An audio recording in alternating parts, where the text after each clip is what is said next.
Hi, everyone. Welcome to another episode of Second Act Actors. I'm your host, Dr. Janet McMorty, and yes, I am still a medical doctor, simultaneously trying to pursue a career in acting. My guest this week is the lovely, the wonderful, the incredibly talented Michelle LeBoeuf Taylor. Michelle was a former professional ballerina, now turned actor, and we have an incredible conversation. We talk about so many amazing things, obviously, but one of the key things that really struck me about this conversation was when we chatted about the idea of retirement. So she had a career, like I said, as a professional dancer. She's a professional ballerina. And we all know professional athletes, I've talked to several on this show so far, their careers are usually quite short, very physically active. Their careers are over while they're very young. So Michelle and I talk about what it's like to retire from your job when everyone else in your social circle who are not professional athletes are just starting their careers. Nobody around you is your peer who's retired. Like, what do you do? Everyone who's retired are in their, 60s and 70s. I think it's a really fascinating thing. And I chat about it with a lot of my athletes. The idea of losing your identity as an athlete at such a young age, like what was such a core part of your formative years, losing that and retiring and leaving that, and then what do you do? Do you flounder? Do you pivot? What do you do? So important to find that community of others like you who are experiencing this. It's a very real phenomenon. Anyways, we have a fabulous conversation about this and so many other things. Make sure you listen for her hilarious onstage story. As you can imagine, being a professional ballerina, she's got a lot. Please enjoy the incredible Michelle LeBoeuf Taylor.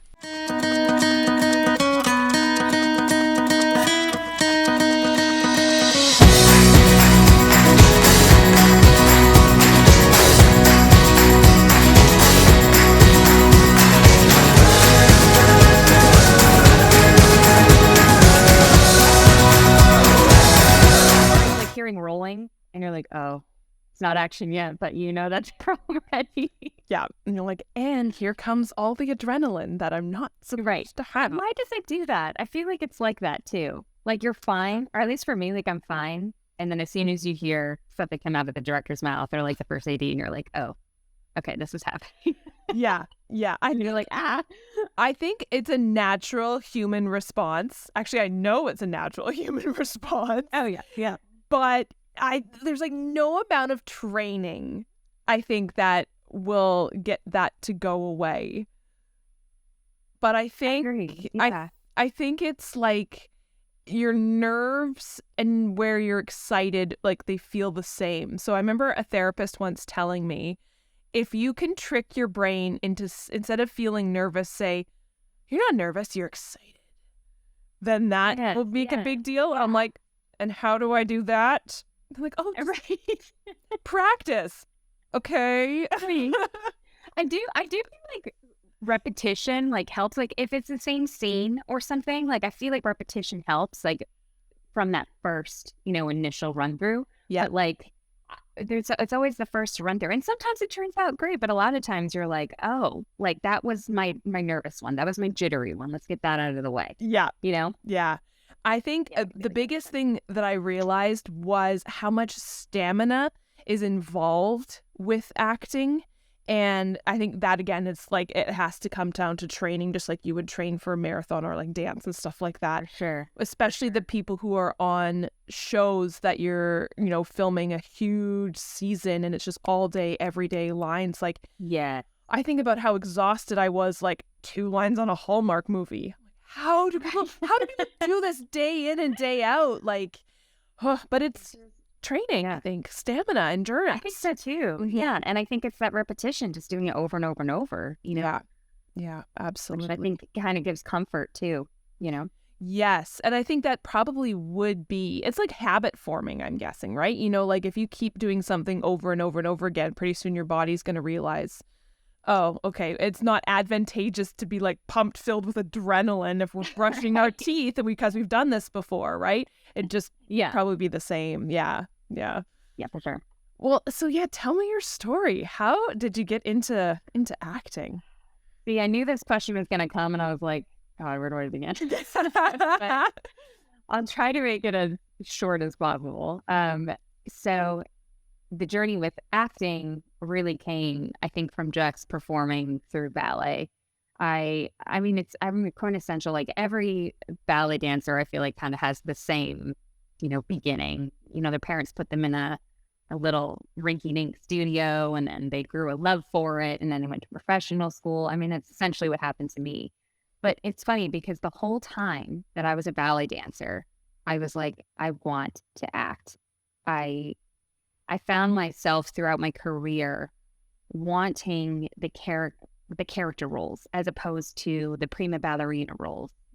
And I think all of that training through the ballet was great because it provided me with a career. I was on a salary, I got health insurance, like all of that was great. But I think that's why I stuck with it for so long, because it was security, always knowing in the back of my head, I want to act. Like, this is what I want to do. But, it's kind of scary when you take a leap and the only thing that you have that you've done before for your job is performing arts, and you were with a company, and then all of a sudden that when you retire, that's gone. And um, with acting, I think, let me rewind a little bit. I went to professional ballet school in Texas. I'm originally from York, Maine, like a super small town. And when my dad got a job here, I eventually went to a professional school, and I was just very lucky. Like it doesn't happen often, so I'm like aware that I'm very lucky. But after I graduated high school, I got my first professional contract with the company. So I was elated, and I was so excited, and I, had that job security. I had a place to grow. So starting as like a little trainee, like basically just doing all the not so fun stuff. And probably about, I want to say it was like 3 years in. I think it might have been 3 or 4 years in. My parents were taking a ballroom class, and this ballroom teacher happened to be an actor, and he taught acting classes. And, my parents come home and they're like, you've always wanted to do this. We met this person. He seems really great. We told him about you. He'd love to meet you. And I'm like, okay, but like, does he really teach acting classes? Like, where did you find him? I'm like, because I don't know what my parents know about it, And they introduced me to this person, Dennis O'Neill, who is wonderful. He was such a wonderful teacher and guide for me. And he was signed with an agent local here in DFW and had done so much work. I mean, his resume is like, woof. So, I felt comfortable like jumping in with him and going to class one time a week right after my last rehearsal for the ballet at like 5:45. I would rush to acting class on like a Tuesday night. And through that, I want to say like my second year in, his agent came and watched class, and she signed me. I was so excited. I was like, yes, like this is exactly what I've wanted. Like now I'm going to be able to act now.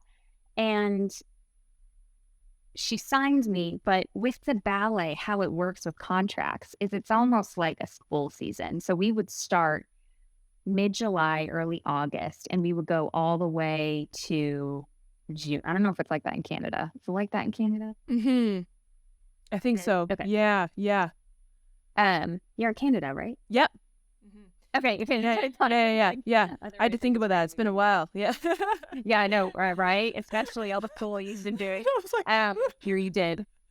So we would start like mid-July, early August, and go all the way till late May. Well, that would only leave me 2 months of booking in, and I would have to be booked out that whole other period, like 10 months. And it was like, what's funny is that during the 2 months that I would be booked in, I would get these wonderful auditions, but the start date would be when I'm back with the ballet. So it just wasn't meshing. It became, this is not the right time, which really was unfortunate because I was so pumped and excited to really like dig right into my acting career. So I had to put it on the back burner because at that time, I think I was like 20, 21 maybe. Yeah, it was a while ago. I was like 21. So like I couldn't leave, the job security and just like I just wasn't comfortable trying to make ends meet. By that point, I had my own apartment. I moved out of my parents' house, and I just wasn't. It wasn't a good time. And I did love dance at the time, and I still love dance. What am I talking about? But I just had to put that dream aside. Fast forward to, see, I'm already rambling. Fast forward to 2017. I was cast as Alice in Alice in Wonderland, and it was my biggest role that I had gotten with the company. Now, it's usually with ballet, there's not speaking. It's all pantomime. However, this ballet in particular had speaking in it, like Mike, the whole deal. And what they would do is they would bring in a dialect coach to work with the Alices, and you would have these monologues that you had to speak. And they brought in this wonderful dialect coach, Brandon Smith. He was in like No Country for Old Men and Jeepers Creepers. Great, wonderful coach. And I found myself wanting to literally bypass the rehearsals for the dancing part of Alice, just looking forward to these dialect coaching sessions with Brandon and the other two Alices. And I almost felt like stupid because I didn't know. It wasn't really my business, but I wasn't sure how the other Alices were preparing. I didn't know if I was doing too much. Like I created like a whole backstory. Like I did the whole actor thing, or one of the methods, I really dug in deep. And I was like, am I overthinking this? This is ballet. And it was at the time that I was like, what am I doing? Like, I'm craving the speaking part. I'm craving the character aspect of Alice, but like the dancing was making me a nervous wreck. I didn't feel as confident as the other two Alices who were principal ballerinas, and I just got a lucky chance. So I stayed for another 2 years, 17, 18, 19, well, 3 years, and I had a baby in there. And then I came back from having my baby, and I came back the next season, and I remember the rehearsal I was in. It just wasn't going well. It was a really rough rehearsal for me. I was like on the verge of tears, and I said, what am I doing? Like, I'm not happy. I'd rather be with my baby instead of being miserable in this rehearsal. And I decided, like, that's it. Like, I'm retiring, and I'm blessed to be in a position that, my husband can support the family with his income as a physical therapist. And he's been super supportive and was like, okay, like, if it's time, it's time, and it was 14 years in the company. And then I left. That's kind of like the circle around to how acting got started, but I gave you a little extra. But oh my gosh. I just want to just quickly, before I deep dive into I have so many juicy questions, just about your experience as Alice and wanting to like do all that character work. I remember, and I don't mean to like bring this about me, but I remember doing something very similar in a show that I was in. It was just a small little like 1-act show, but I did like a full on backstory about my character. I would write journals like her, and you feel kind of stupid, but then you're like, no, this is bringing me legitimate joy. I'm going to keep doing this. This is so fun. Yes, it was the part that I like enjoyed the most. Yes. Those rehearsals and was the talking about it, and even the dialect stuff, which now I can put on my resume, like I was a dialect coach. It was so interesting. Mm-hmm. Terrifying to have like a British accent when I sound like this. But no, I totally understand. Like same as you. I was really into the character building stuff. Yeah. I think that's where I definitely, it was the realization of, oh, I'm worried that other people are going to think I'm being silly because like you were saying, like, oh, you're putting too much on this. It's just a whatever.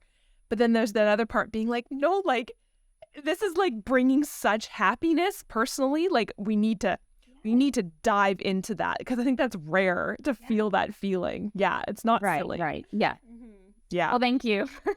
No, validation. Yeah, that's right. So you took like from your childhood, like like you went performing arts to performing arts, like you said, and I think two very, I hate to use the word high risk because that's a medical term that like makes me go ugh, but like But you know what I mean? Like it's they're both careers that you're kind of against the odds, and Yeah. and I think people in both of those careers, I think of like ballerina, ballet dancer, sorry, and like professional, equate it to like a professional athlete, right? Like Sure. it's you're Yeah. kind of at the top of the top of the top, and I think there'd probably be so many people who in your life would say, "Oh, you want to be a professional ballerina? Isn't that cute? You would. But what do you really want to do? Come on. What's your plan B?" It's so funny that like you recognize that and you say that, because I feel like it's usually just dancers that are so tired of hearing that from people. Well, and I think people are just maybe uneducated and they don't understand that. Like, I mean, I think they say maybe like 1 or 2% of ballet dancers actually make it professionally. So it's a very small community, the professional ballet community. And I feel like it's just such a unicorn job that people just aren't aware that, yes, you can make not like the most fabulous living out of it, but you can make a living out of it, and it is a career. I understand, though. I mean, it really is. The town that I came from York, I mean, there was ballet like nowhere. I took ballet at a little local rec center, and the nearest professional ballet school was Boston Ballet, which was an hour away, hour and a half. I mean, you can talk traffic a lot longer, but so I think to some people, it's not prevalent in their town or really some cities even. Yeah. So that's understandable, but it's not. It does. And I think a lot of people, and, when I talk to a lot of people who had that sensible job, there usually was someone or something or society telling them when they were a kid wanting to do creative stuff, wanting to dance, wanting to act. Somebody said, like I was saying to you, that's cute. You need to be sensible and logical, and, what's your plan B? Get a degree or whatever. Did you have anyone in your life like that? But it sounds like your parents were very supportive of this. I let me tell you, I have the most supportive parents. And here's the thing about my parents is that they supported me, through the schooling completely, the training, the schooling, but they also knew when it was time to like let me go and spread my wings. Like I remember they offered like, okay, you can stay at her while I was a training apprentice. And even if I wanted to, I could have stayed when I was a corps member and you make a little bit more money. But they said, you're welcome to stay with us. But when you leave, like we want you to go out on your own. We're not going to be paying your rent for you. We're not going to be. So they didn't support me too much. It was very much like, we support you in this career. This is the path that you want to take, but also realize that like you are going to have to go out on your own at some point. And they did. And I thank them for that, because it, once I did leave the house, which I probably even left too early, didn't really need to, but I just wanted to, late teen, but like, let me out. I'm a free woman. All my friends were in college. And so I was like, oh, I want my time to go out with friends and stuff. But they were so supportive really from day one, even putting me in the ballet class at 5 and then, continuing to pay for those classes and point shoes and being at every show. I'm like indebted to them. And I know that not everybody has that. And it makes me really sad, because I think especially a ballet world can be really tough to be in if you don't have a good support system. Yeah. Do you notice any similarities between your time professional ballet and now in acting, or any skills or anything that experiences that you've now brought in from ballet into your acting career? Yeah, that's a great question. I would say what's been a great skill that I've carried over from my professional ballet career is the discipline. I am such a disciplined actor. I will get the self-tapes done to the best of my ability. I will be on set on time. I will do my work the best that I can. I will do my homework. I will be prepared. And all of that, I think, just comes from having to be that way for ballet. Like, because you're not going to make it in the ballet world. Like, they'll get rid of you. Every season, you get an evaluation, and they basically tell you whether you're cut or whether you get to stay on another year. So I'm so used to that like cutthroat atmosphere that I know that if I don't put in 110%, that it could just be cut, you know? And I think it's also really given me a thick skin because, you know, how often are we making self-tapes you don't hear back? You know, it's constant. So I'm used to rejection. You know, there was a lot of times in my ballet career where I really, really wanted a specific role and it didn't happen. And I had to get over it and be satisfied with what I was given, but really work hard and kind of evaluate what I needed to do in order to get maybe a different role the next time that ballet came around. So I think discipline and like a thick skin have definitely helped me now that I'm acting for sure. Talk to me a bit more. So I think about the aspect of you've retired from ballet. And I think that you have a very unique situation because you're first active, we'll call it. It's tough to turn that back on if, say, 10 years down the road, you go, oh, I don't want to do acting anymore. Can I turn back on the first act? Where I think, like, if you were an accountant, you can turn that back on. Right. But also, like, I think where I know professional athletes and performing artists and stuff like that, when they retire, there can be a bit of an identity crisis because that part of your life is gone. And there's like a grief process to it. Am I correct in that? Like, I'm like, are you a dancer? Like, Yeah. I mean, you take the words right out of my mouth. Like, and yes, absolutely. I don't like closure. Like, I think, and that's just like one of my issues. I just don't particularly like closure. I like to just know that I like things to continue and the ending already passed and I just like keep going. Well, what happened with my retirement is I let the staff know in December that it was going to be my last season. 2019, 2020 was going to be my last season. Now, when a dancer that is from the company that has been there for a long time retires, they usually give them like a final bow. There's usually like a party. The patrons that have been coming to the ballet for a long time, they have, you know, the dancers they remember and like, they inform them. Well, I was also scheduled to do a principal role in Midsummer Night's Dream, and it was going to be created. That role specifically was going to be created on me by the director, Ben Stevenson. And I was so excited. And then a little thing called COVID-19. No. And my last day in the studio was March 13th, 2020. And I didn't know it was my last day. You know what's crazy though, is that my last day in the studio, I had a rehearsal, and there's rehearsals all day and it goes back and forth and you might have an hour off here and then 2 hours off here. But the last day of rehearsals for the company, I had a rehearsal with Ben, and Ben is someone that I've known since I was 15 from the school. And he was such a pivotal part of my career. And I kind of started with him and it ended with him, you know? So the closure happened without me getting it. Almost. So here I am, March 13th, 2020. They say, you know, in 2 weeks, we'll be back in 2 weeks. And then we find out just how bad it is. And then like a month later, they're like, okay, everyone hop on Zoom for a ballet class on Zoom at home. And you're like, what? Like, how does that work?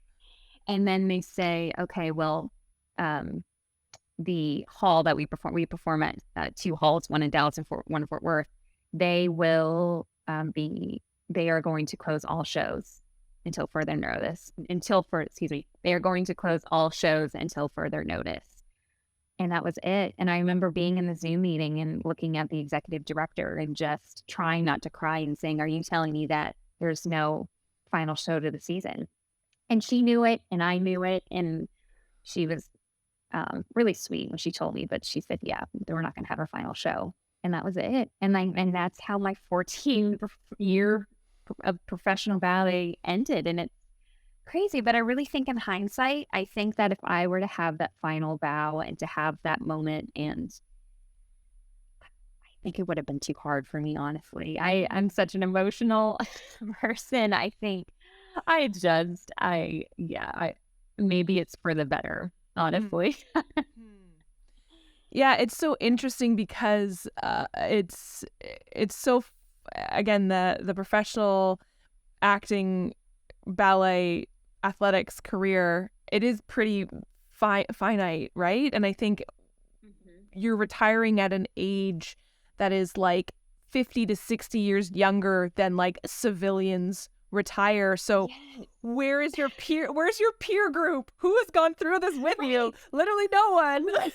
Yes, literally. And you know what's really sad about ballet too is that you make these relationships with people in your company, and then things happen and they're not the right fit for the company according to the directors anymore, and they leave and they lose their job. And so now these people, or you have people like my best friend, Betsy McBride, who goes off to American Ballet Theater and is now a star there. So like, but the job is very fleeting, and the relationships can be very fleeting if you don't nourish them. So people are in and out of the company all the time because there's a big turnover rate, you know, especially with the trainees and apprentices. And at that level, a lot of times they just kind of are figuring out who and what they want. And it's hard because you feel like you are losing your peers, people that you make memories with on stage. And, you know, there's a sense of camaraderie in the dressing room discussions and, you know, blood, sweat, and tears on and off stage. And all of a sudden the next season they're gone.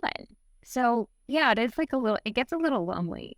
Honestly. Yeah. And I wonder, can this loneliness help you? Does this help you with acting? Because it's very similar, right? There's the fleetingness of acting, the lack of control, the lack of stability in acting as well too. Has that been helpful for you? Or like, and then also, let's make the question even more intense. What do you do to help combat that? Because that, I think, would be a big reason why people would quit both of the jobs that you've had, both the careers. Right, absolutely. I think it does get really hard for some people.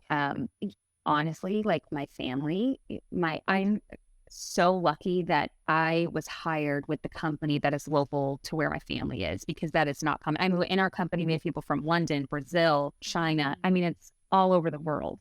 And I just so happen to be from this area. So having them as like a support system really helped a lot, and it kind of grounded me. But I heard the actress, Betsy Randall, I think it's her name. I just recently heard her on another podcast, and she was talking about being a singer when she was younger. And she said something that resonated so much with me. She said, it was as if singing kept me company. And I thought about that, and I was like, oh, like kind of heartbreaking a little bit, because you're like, oh, wait, like, I think that's what it was. I think through the transition of moving from Maine to Texas, you know, living in Maine for 9 years and then moving to Texas, completely different culture. I mean, I learned so much, the size of the state, the people, the high school was bigger. And then going from there to the company and not knowing where my place was. And I think through all of those stages of my life, I think dance kept me company. It was kind of always a thing that was there, and I could always go to, and it was very cathartic that way. And I kind of feel like that's acting for me too, because, you know, you escape, you become somebody else. And I think that's almost like therapy in a way. It's how, I mean, I'll speak for myself, it's how I think I deal with stuff, even, you know, especially if you have an emotional role. Sometimes it goes a little too far. You're like, geez, guess I was hiding something deep out there. You know, but I think that's what dance was for me. I think it was cathartic. And I think if we had moved from Maine to Texas and I had something like a sport or like dance, I think it would have been even harder than that was. And, you know, I think even to this day, I think it's something that I just hold like near and dear to my heart, the experiences that I had dancing. Yeah, it probably even still keeps me company when I do it, but it's few and far between those times. But I think what was an important thing for me, you know, as I'm kind of going through the changing of my medicine into more creative, is to not, this is going to sound so silly, and it was my therapist who brought it up. And she was like, you know, if you decide not to do medicine or you retire from medicine, that doesn't go away, your experiences that you had. Absolutely. Oh, Absolutely. right? All the Like, knowledge too. I mean, like yeah. all the knowledge that you have, like I just blows my mind. Like that was just such a great tool to have for you. Like everything that you know, all at least yours But is probably a little bit more helpful for acting than mine. well, no, but I think the experiences of, even though you are retired, right? The experiences, not just the physicality and like the doing of the ballet, are still Right. there. That doesn't go away. There's like riding a bike, but like the experiences of that, even though you're now Yeah. retired, like that's still there. They're still here, and they're still For like, sure. yeah, I think it's so important to remember that, because so much I think we think of as like, I am done now, the door is closed. Bye-bye. Yes. And I think it feels like that a little bit. I think there's a little bit of that because, I mean, you're going from 9 to 5:45 every single day, moving your body, dancing in the studio, dancing their turn tights, Mm. um, in rehearsals with the same people constantly. And when that stops, it's like, talk about identity. When that stops, it just kind of pumps the brakes so much that you almost feel shaken and you're like, what do I do with my life? You know? So in that aspect of like, I think the what you were saying, how the what you can take from your first career into your second career, yes, everything that you said, and also, but what was weird was the physicality of dance, not doing that anymore was kind of also because moving your body that much is very cathartic also, you know? Yes. So when that finishes, you're like, wait, I'm just gonna be sedentary all day. Are you sure? Like, am I allowed? It's so bizarre. Do you have now, like, have you structured your day for acting? And I mean, obviously, you have to keep another human being alive. Congratulations. Right. But like with from such a structured dance life, do you now feel like you have a structure? Because acting, there's no structure, right? There's no landmarks. There's no boxes to check. It's very ethereal, right? It's From a day to day, no, I don't have a specific schedule because it basically depends on auditions. You know, because sometimes you'll get an audition when you least expect it, and then you're like, oh, this is due when? Because you know, some of them are like next day. I think I had one last week that was due like the next day, the next evening. oh Yeah. god. So you kind of have to just be flexible that way. But with two children, it doesn't really give me that kind of flexibility to just drop everything and put up my self-tape stuff. But I've definitely made a system out of how I set everything because I don't have room in my house, at least right now, to leave all of my self-tape equipment up, which is not fun. Luckily, my husband has been great. I like letting me leave my ring light up and things like that. He's stepping over cords but I don't have a specific schedule. I really just jump right to it. As soon as the kids go to bed at night at like 7:30, then I'm like, okay, self-tape time. Or if they're napping during the day, I get it done. So yeah, I wish I had probably more of a schedule, and you know, I've acting class, of course, I'm taking every week too, and I make sure I have time for that, and the kids are taken care of. Has there been anything that has surprised you about acting or the entertainment industry? You know what? And I was telling my husband this. It is, in a way, I mean, I feel like once you get an agent and you're like, and I want to be careful how I say this because you're always doing the thing. Like if you're in acting classes, you're doing the thing. Like if you are reading the books, you're doing the thing. If you're a background actor, you are doing the thing. But I feel like once you are, no matter where you are in your stage of your career of acting, I feel like it is so much more work than people understand. And I heard you talking to somebody else about this in one of your podcast episodes, but it really is so much work just for this self-tape aspect and the auditions and the breakdowns and the submissions you do on your own and the acting classes and the headshots, keeping for the headshots, getting the demo reel done, keeping your resume updated. It's so evolved. I'm sorry. Let me start over. It is so involved. Let's try to make it clean for you. It's just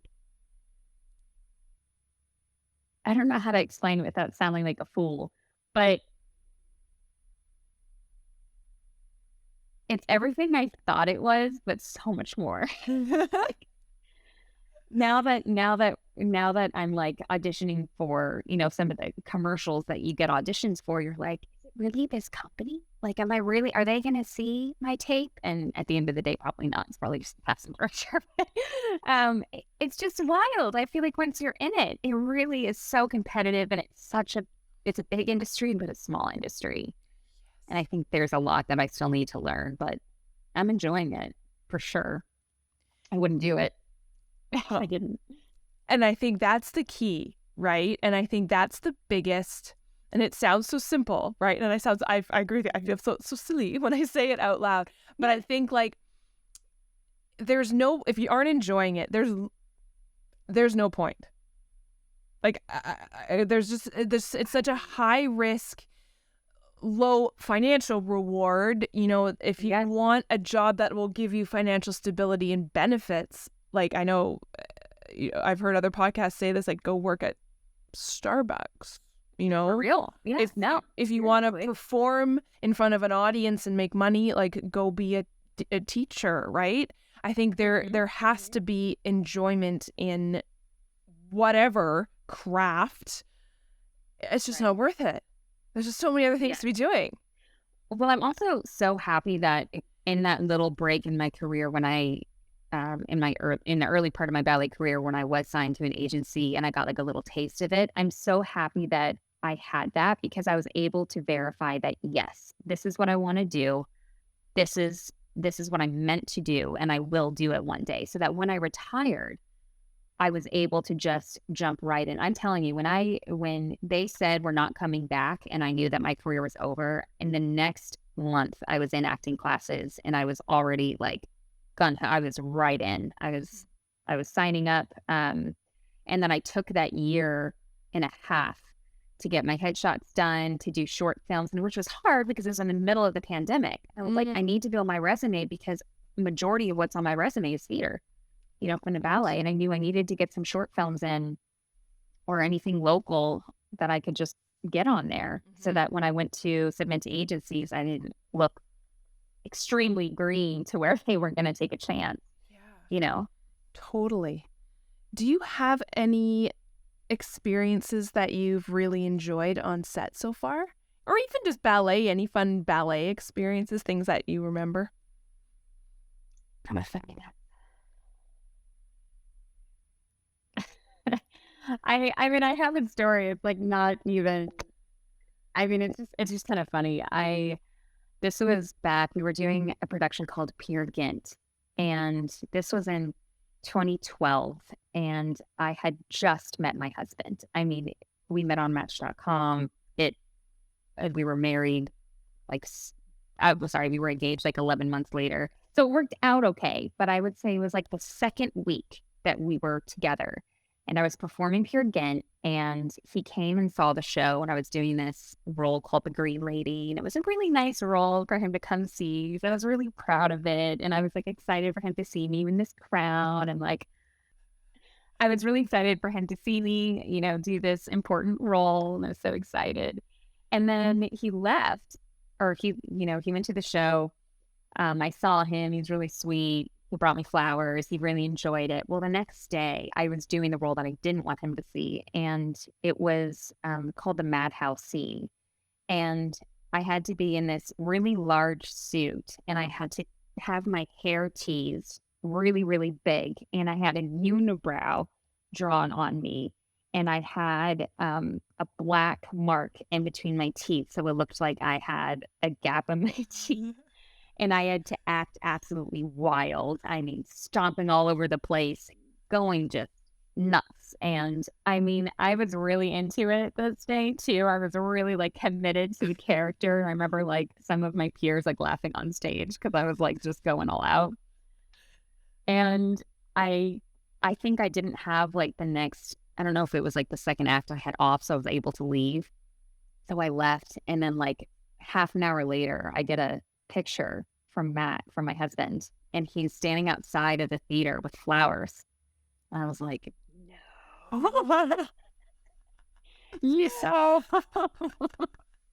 we just started dating, but at the same time, I was like, okay, he's definitely seen me at my absolute worst, so it can only go up from there.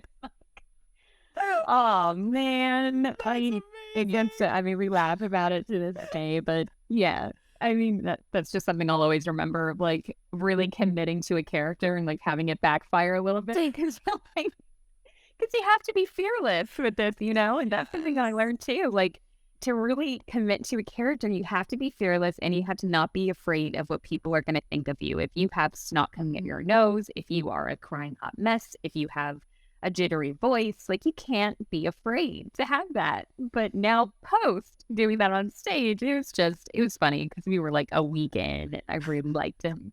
But he married me, so like, if it's okay. So we're Now, married. is that what actually, like, tell me more about what drew you into the acting part of it, right? Because like you were saying you love like these characters, like, and you know, I think about ballet and please correct me, this is horrible. It's so like aesthetic and pretty, Yeah. right? Like, you know, Yeah.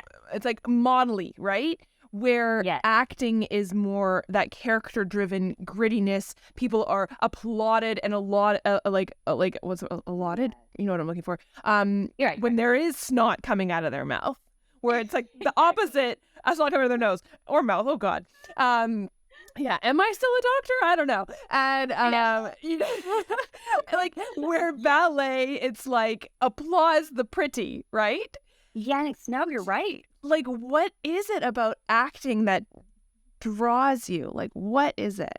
I think I'm just not, I think because you can be yourself. You know, you don't have to put it on that you're super prim and proper and pretty all the time because I'm not. What's really funny is that people think, or at least for me, people would assume that I have fantastic posture all the time and that, you know, I'll have occasionally some people that are like, your feet are turned out, you're standing weird, or you look like a dancer, this and that. But I am slouched constantly, and I know that you can that's not great for your posture. My husband, being a physical therapist, is like, well, he's always correcting my shoulders and pulling me back. But that's what I mean. Like that's an example of like that's not how I have time where, you know, I feel really, you know, prim and proper. I have time and I enjoy those times. But also in acting, like you get the nitty gritty roles where you can be free and you can be ugly. And I will say that my ballet company, Ben Stevenson, the artistic director, he's world renowned in the ballet world for being a wonderful choreographer that is a fantastic storyteller.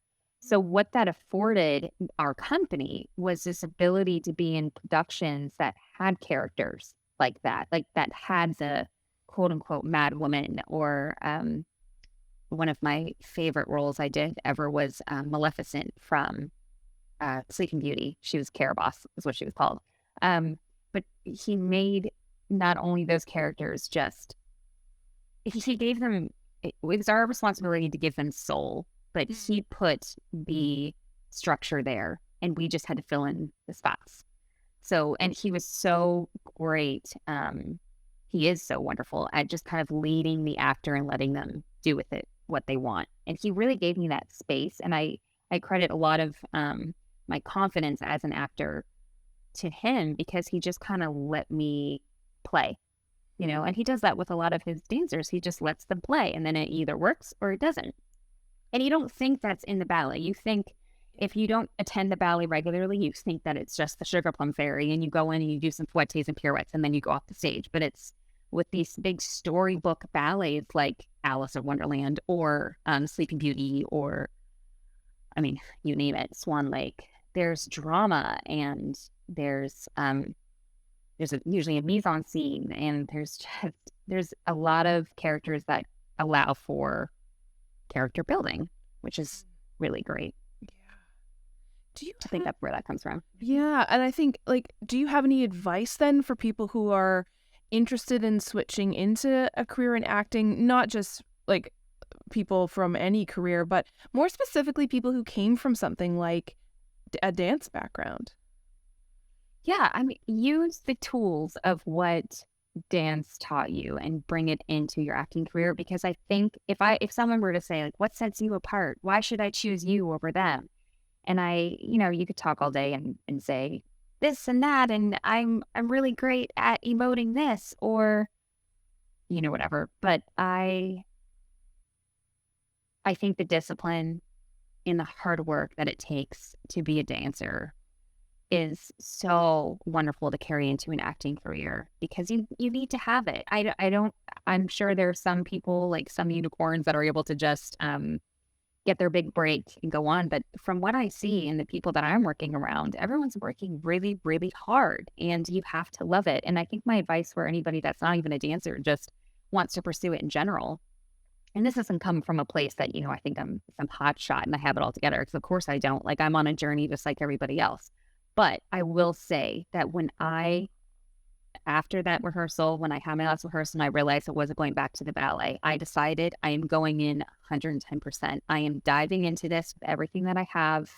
If I'm going to get everything finished to build my package that I need to, and number one on the list is training, train, because it's wonderful, the experience that you can have on stage from dance and from theater, but film acting is such a different animal too.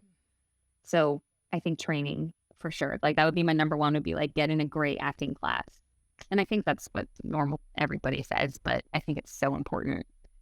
Yeah, people do say it, but people don't follow it, right? Because I think absolutely exactly what you said. People think that because it's the American dream to be plucked out of obscurity to become and you're already a natural and an amazing actor, and so we all think that that's the case, and yeah, it's not, right? Like, why? I mean, wouldn't that be nice? Wouldn't that be right? Yeah, right. But also, like, if you enjoy, and sure, sometimes there's nights when you're like, I'm not really in the mood. Like, I don't want to turn on some of us, like, I go in for an in-person once a month if I'm able to. Otherwise, it's on Zoom. Mm-hmm. It's not as intimate as an in-person class. And sometimes that can be kind of a headache, because you're like, I feel like I need to see the person. I want to see them, like flesh and blood, like right there in front of me. And where was I going with that? Oh, and I think it's not always easy to want to get in class, but the reason that I also go is because I enjoy it. I really, and I'm so happy that I can truly say I just love it.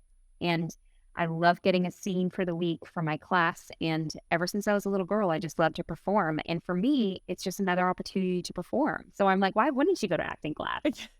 And you get feedback. I mean, that's how you get better. I don't know how, I mean, more power to you if you're able to, like, just work on your own and get better. But I'm my own worst critic, and I kind of need to hear criticism from other people in order to grow as well. Mm-hmm. That's how you become a more well-rounded actor, is from hearing from other people as well. Yeah. Yeah. And I think the feedback, I would bet, given your first career, feedback to you is not destructive, it's constructive, because that probably was a huge part of your life. Yes. I mean, there were times that in those evaluations, you would hear stuff that you just didn't want to hear. God. And you have to make some changes, or else your job is on the line. And it, like I said before, it really made me have a thick skin. And of course, if there was a job that was up for a role and I was absolutely in love with it, and I felt in my heart and soul that I was meant to do this role, and you go to a callback and you don't get it after all, that's heartbreaking. Like, of course. But you have to move on. It's like with the productions with the ballet, you don't get the role that you wanted. Tough. Like, sorry. And it wasn't meant for you in the first place. Mm-hmm. If it's meant for you, it's going to come to you. Yeah. And I'm really a firm believer in that. Is I'm just like, that's not on my path. Like, that's apparently that role is not for my journey. And maybe I didn't get it because of XYZ.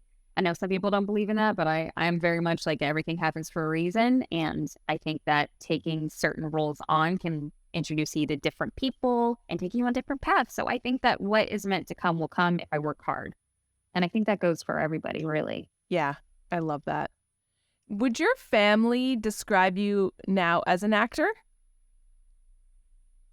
I think so. Yeah. And it's been really sweet to hear my husband say it, like if we're out and people ask and, I say, I'm a stay-at-home mom and I act. And of course you get the, oh, what have you been in? Yeah. And like, womp, womp. And you're like, God, can you not act like I just started up like in the pandemic? Like, come on. Yeah. But it's really sweet sometimes how he just says, yeah, she's an actor.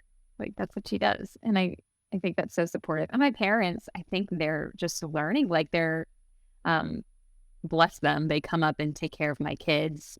And so do my in-laws when, if I get a job or if I'm auditioning or for whatever, if there's anything that they need to come up for. I used to take a class that was like 7 hours long. And I had my first baby and it was wonderful classes, but it wasn't working well. And they would come up and say, with the baby, we like to be like, I'm talking super supportive. You know what I mean? And I think, yeah, like showing that I'm actually working for it. And I think they just knew I think they knew since I was 5 that I was an actor, like always, for sure. It's almost like actor first, dancer second, but they would probably say, I was dancing a lot as a little baby. Do you have any final words of wisdom or advice?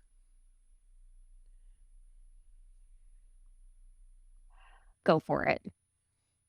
Really, truly. And don't care about what other people are going to say, because I have this little bit of like imposter syndrome, and I still do a little bit, but I have a little bit of imposter syndrome here and there where I'm like, I'm not really an actor, like, because I'm not booking this or that, or I didn't get this role or that role. And it also feels very bizarre being in the same city as the company that I was dancing for so long and thinking these people that I danced with and that are my friends, I wonder if they look at me and they're like, is she really acting or she just says she's acting?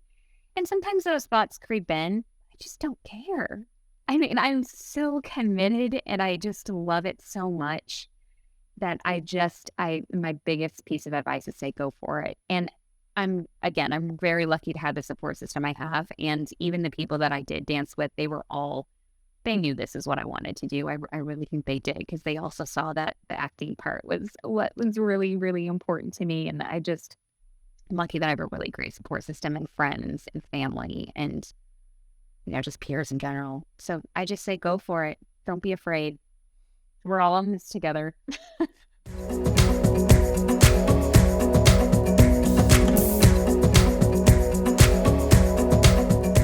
Thank you, everyone, for tuning in, and thank you, Michelle, for being my guest this week. Thank you so much for sharing your incredible story. I love chatting with former professional athletes. I think the athletic pursuit is so similar to the creative pursuit of acting, more so than we think, hey?